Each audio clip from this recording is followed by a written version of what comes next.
रथयात्रा उपकर्म पुरी रथयात्रा विश्व प्रसिद्ध।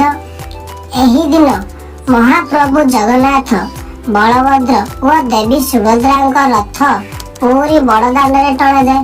रथयात्रा आम पाई एक गौरव। एही पर्व आषाढ़ मासर शुक्ल पक्ष द्वितीया ठार आरंभ होई एकादशी दिन शेष हुए। दशमी दिन बाहुड़ा यात्रा हुए। रथ निर्माण व नाम रथ गुड़िक विराट आकार। प्रति वर्ष अक्षय तृतीया ठार रथ निर्माण आरंभ हुए। जगन्नाथ रथर नाम नंदीघोष व एथिरे 16टी चक लगी थाए। बलभद्र रथर नाम तालध्वज एथिरे 14टी चक लगी थाए। सुभद्रा रथर नाम देवदलन व एथिरे 12टी चक लगी थाए। सबु रथ उपरे पताका व दधिनगति थाए।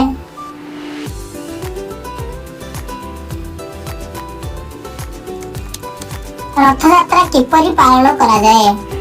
ठाकुरଙ୍କ रथ उपरକୁ आनिबा परे पुरी गजपति छेरा पहरा करती।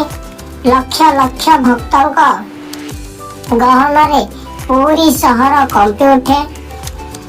समस्ते रथ टाणती। गुंडीचा घर पर्यंत रथ को टणा जाए। सेठारे 7 दिन रहिबा परे बड़ देउल को फेरती।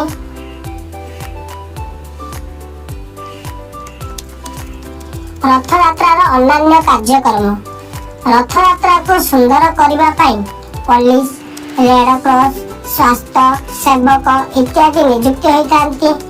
जान वाहन साइकेल इत्यादि रखा स्टैंड निर्माण होता है। असहाय को साहाय्य करने स्वेच्छासेवक नियुक्ति होती।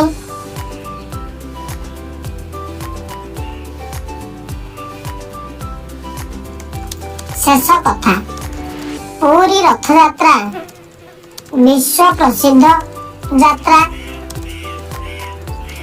यह आम भारतर प्राय प्रत्येक जगार अनुष्ठित हेउछि।